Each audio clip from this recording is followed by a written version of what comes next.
damos a todos una vez más la bienvenida a este espacio que hemos dedicado para el estudio de la materia Derecho Empresario, y específicamente en este momento vamos a abordar la unidad o módulo número 8 correspondiente al estudio de esta materia.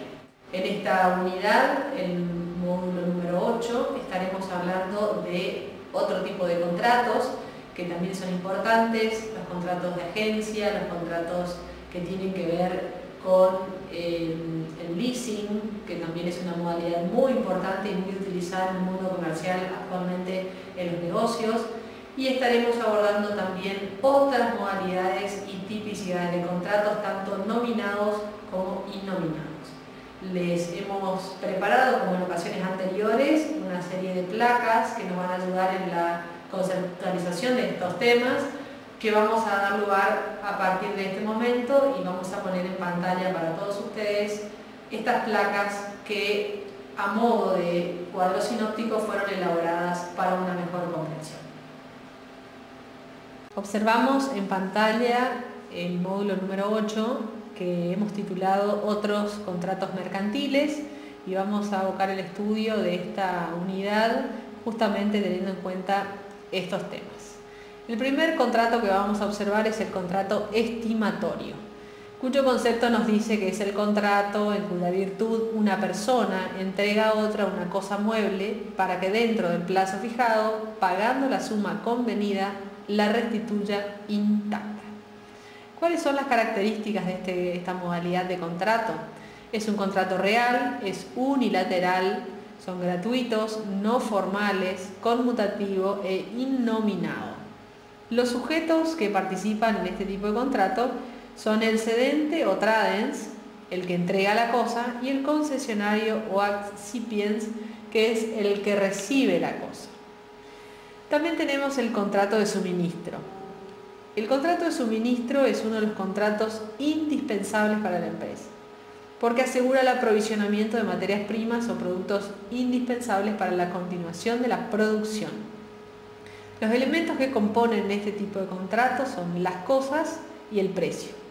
Y las características es que son consensuales, es decir, debe haber acuerdo entre las partes, es oneroso, o sea, hay que pagar un precio por ello. Es de tracto sucesivo, es decir, que se mantiene a lo largo del tiempo. Es bilateral, porque obviamente necesitamos dos partes para que se pueda perfeccionar este contrato, y es innominado. Otros contratos que podemos observar también son los de duración, periodicidad o de continuidad, de prestaciones, de organización empresarial y de exclusividad. Todos estos contratos también pertenecen al estudio de este módulo y pueden observar dentro de sus apuntes cada una de las conceptualizaciones de los mismos. Vamos a pasar ahora al contrato de distribución. Es el contrato por el que el empresario comercial actúa profesionalmente por su propia cuenta en una actividad económica que indirectamente relaciona al productor de bienes y servicios con el consumidor. Las características de este tipo de contrato es consensual, bilateral, es oneroso, de ejecución continuada, y también es innominado. Observamos que tanto el contrato de distribución como el contrato anterior tienen prácticamente las mismas características. Otros contratos que también observamos son los de duración, de realización empresarial y de zona de actuación y exclusividad. El contrato a agencia es el contrato en el que una parte, que es el agente de comercio, asume de manera estable la tarea de promover por cuenta e interés de otra parte, que va a ser el proponente, y en base a una retribución, la realización de contratos dentro de una zona asignada. ¿Cuáles son las características de este contrato? El agente es promotor de negocios. Esta característica es común a todo contrato. La independencia y la autonomía de la actividad, que está limitada por normas contractuales. La unilateralidad de la gestión del agente por su acción promotora de negocios se realiza a favor de una sola de las partes intervinientes. Es un contrato estipulado entre empresarios, tal es la condición de ambos, tanto el representado como el agente. Y por otro lado, surge de este contrato los derechos a indemnización por rescisión injustificada del contrato. El contrato de concesión. Este contrato es un instituto que suele confundirse con el de agente. El concesionario se diferencia del agente en que este último tiene como regla la exclusividad de la zona y aquel, o sea, el primero que hemos hablado, que es el agente, solo por excepción es un beneficiario de esta exclusividad. Otra diferencia con el contrato de agencia es que las mercaderías viajan y se entregan por cuenta y riesgo de la casa representada. El concesionario adquiere en firme la mercadería de la casa representada y todos los riesgos, tanto del viaje, el cobro y el saneamiento de la entrega, suelen estar a cargo del concesionario. Las condiciones esenciales para que se puedan dar este tipo de modalidades de contratación son: la zona donde el concesionario ejercerá sus actividades será señalada por el concedente. El concesionario no podrá nombrar subconcesionario o vendedores. El concesionario no podrá hacerse cargo de un servicio mecánico de otras marcas. Estamos hablando específicamente, por ejemplo, de las agencias de marcas de automóviles. La designación de concesionario es intransferible. La designación del concesionario no tiene carácter de exclusividad y la información del concesionario es estrictamente confidencial. En este tipo de contratos de concesión y sobre todo el contrato de agente encontramos, como decía antes, a las marcas de automóviles como las más claras de ejemplo de este tipo de modalidad. ¿Cuáles son las obligaciones del concesionario?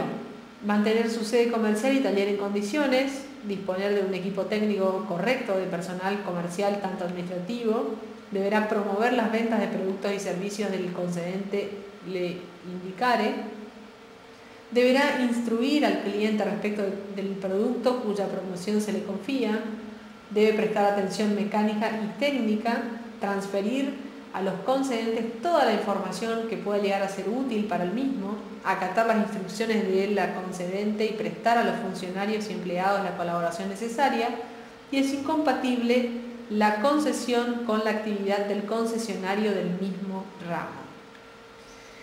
Tenemos otro tipo de modalidad de contratación que es muy importante, sobre todo en esta época donde en estos tiempos la tecnología está tan avanzada y es tan importante para cualquier tipo de desarrollo de cualquier actividad y más allá de otras actividades, la comercial. Es un contrato por el cual se transmite un cierto grupo de informaciones, conocimientos, fórmulas o pericias para la obtención de un producto, un proceso de producción o su eventual actividad mercantil. Por lo tanto, este vínculo que se da, que se adquiere la tecnología del exterior a cambio de una contraprestación. Existen diversos sistemas. El poseedor de la tecnología prefiere guardar en secreto sin potenciar y transferir por medio de diversas figuras contractuales y de este modo evita la posibilidad y con el remedio legal que por medio de las explotaciones pase a un dominio público. La tecnología como producto tiene un valor de uso, pero también un valor de cambio que permiten las formas sociales que adapta a la tecnología. También es incorporada de los bienes de capital, intermedio y producción que puede adquirirse. Es capacitada con los conocimientos bases del know-how de las personas físicas. Está personificada, es la tecnología cedida en virtud del derecho de propiedad. Enajenada, o mejor dicho, el rédito que se le rinde a la transferencia. Socializada, porque forma del aprovechamiento social que determina la transferencia, y la adquisición de la tecnología está regulada legalmente por la Ley 19.135/71. El contrato de licencia: mediante este contrato las empresas conceden a otras menores o del mismo o de otros países la facultad de explotar inventos convenidos por un precio. Lo más importante de este tipo de contratos son los elementos que tenemos: el licenciante y por otro lado el licenciatario, y existen distintas clases de licencias, tanto por tiempos tanto totales, parciales, exclusivas y no exclusivas, licencias independientes o accesorias y licencias tácticas o implícitas.